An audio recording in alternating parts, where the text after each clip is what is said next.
A public, Dewey long ago observed, is constituted through discussion and debate. If we are to call the tyranny of assumptions into question and avoid doxa, the realm of the unquestioned, then we must be willing to subject our own assumptions to debate and discussion. It is in this spirit that I join into a discussion of one of the critical issues of our time, namely, how to mobilize different forms of capital for the project of state building. To put the assumptions very clearly, capitalism, after 150 years, has become acceptable, and so has democracy. If we looked in the world of 1945 and looked at the map of capitalist economies and democratic polities, they were the rare exception, not the norm. The question now, however, is both about which form of capitalism and which type of democratic participation. But we must acknowledge that this moment has brought about a rare consensus of assumptions, and that provides the ground for a type of action because consensus of each moment allows us to act, and it is necessary, no matter how fragile or how provisional our consensus, to be able to move forward. But the majority of the world neither benefit from capitalism nor from democratic systems. Most of the globe experiences the state as repressive, as an organization that is concerned about denial of rights, about denial of justice, rather than provision of it.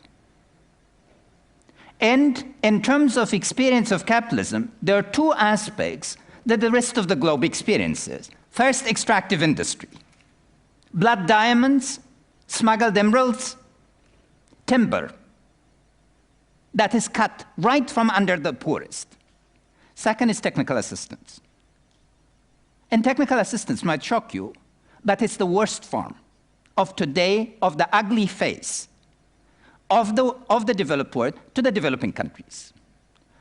Tens of billions of dollars are supposedly spent on building capacity with people who are paid up to $1,500 a day, who are incapable of thinking creatively or organically.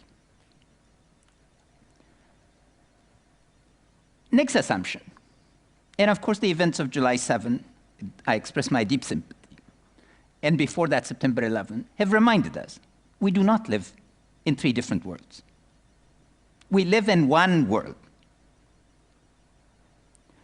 But that's easily said, but we are not dealing with the implications of the one world that we are living in. And that is that if we want to have one world, this one world cannot be based on huge pockets of exclusion and then inclusion for some. We must now finally come to think about the premises of a truly global world in relationship to the regime of rights, in responsibilities and accountabilities that are truly global in scope. Otherwise, we will be missing this open moment in history where we have a consensus on both the form of politics and the form of economics. What is one of these organizations to pick? We have three critical terms: economy, civil society, and the state. I will not deal with those first two, except to say that uncritical transfer of assumptions from one context to another can only make for disaster. Economics taught in most of the elite universities are practically useless in my context. My country is dominated by drug economy and a mafia. Textbook economics does not work in my context, and I have very few recommendations from anybody as to how to put together a legal economy.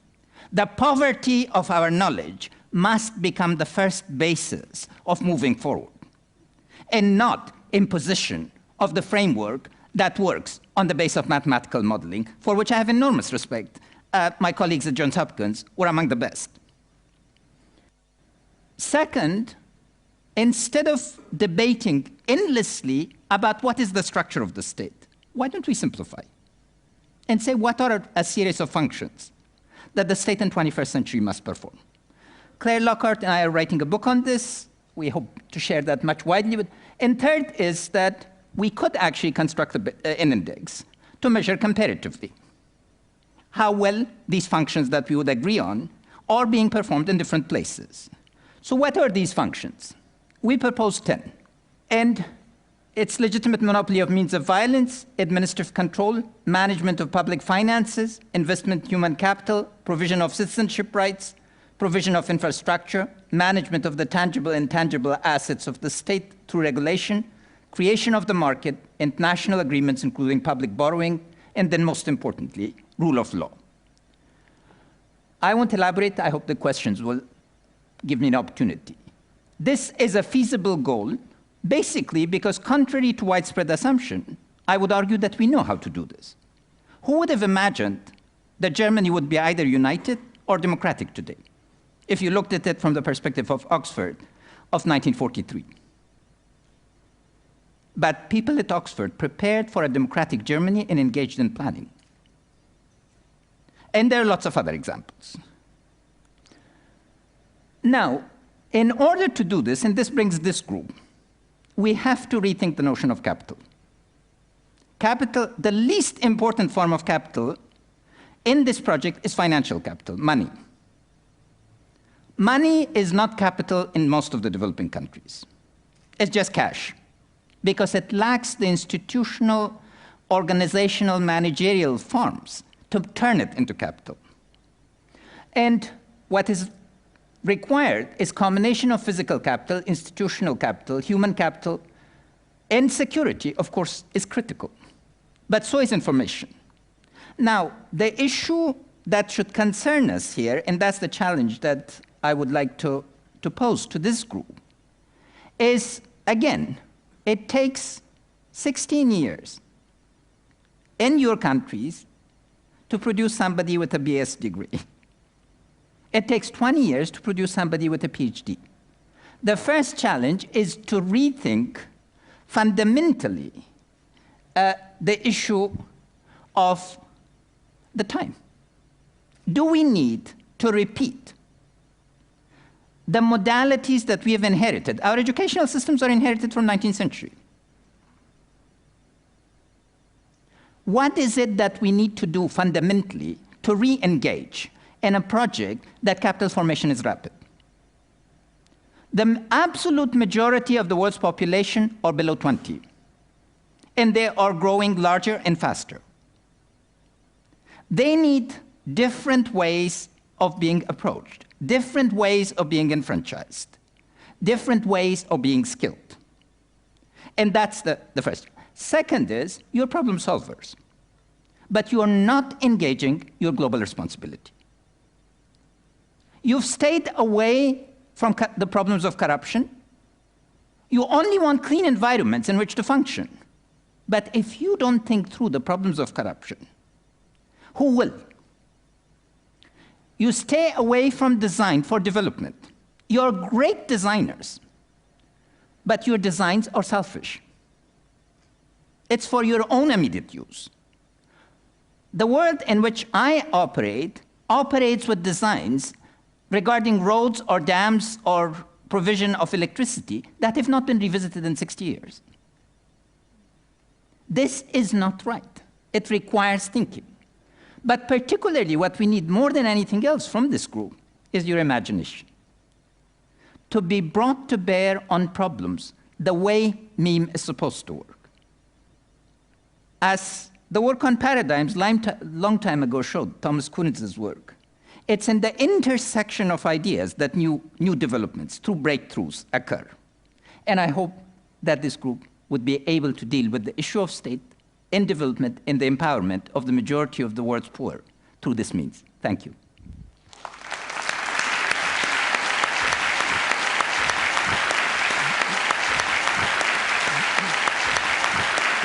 So,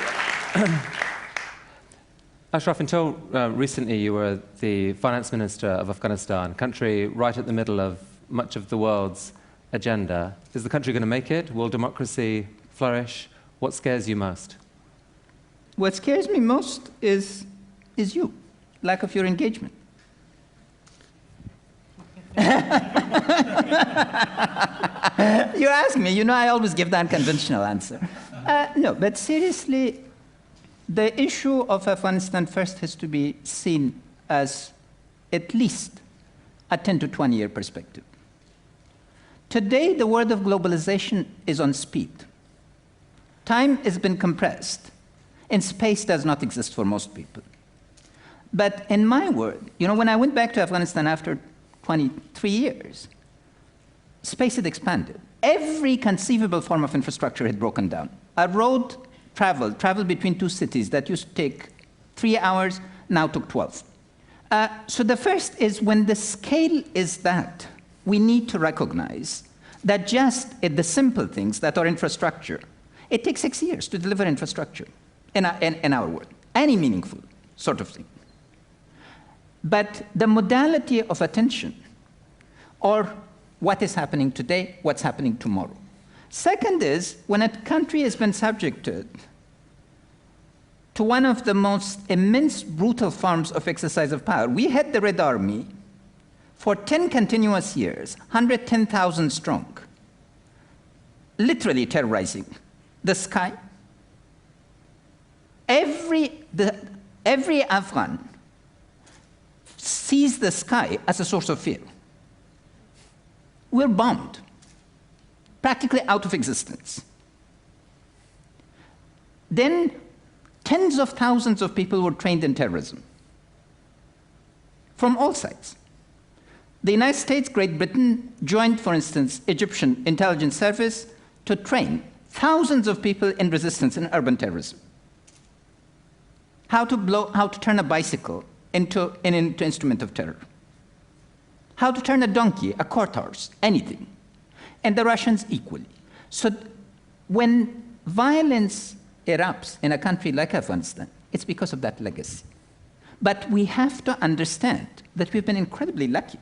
I mean, I really can't believe how lucky I am here, standing in front of you, speaking. When I joined as finance minister, I thought that the chances of my living more than 3 years would not be more than 5%. Those were the risks. They were worth it. I think we can make it, and the reason we can make it is because of the people. You see, because, I mean, I give you one statistic. 91% of the men in Afghanistan, 86% of the women, listen to at least 3 radio stations a day. In terms of their discourse, in terms of their sophistication of knowledge of the world, I think that I would dare say they're much more sophisticated than rural Americans with college degrees. And the bulk of Europeans. Because the world matters to them. And what is their predominant concern? Abandonment. Afghans have become deeply internationalist. You know, when I went back in December of 2001, I had absolutely no desire to work with the Afghan government, because I had lived as a nationalist.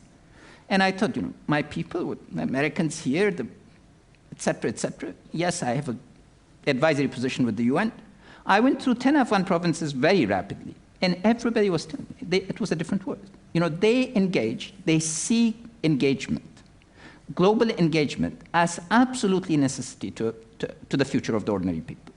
And the thing that the ordinary Afghan is most concerned with is Claire Lockhart is here. So I'll recite a discussion she had with a illiterate woman in northern Afghanistan. And that woman said she didn't care whether she had food on her table. What she worried about was whether there was a plan for the future where her children could really have a different life. That gives me hope. How is Afghanistan going to provide alternative income to the many people who making their living off the drugs trade? Certainly.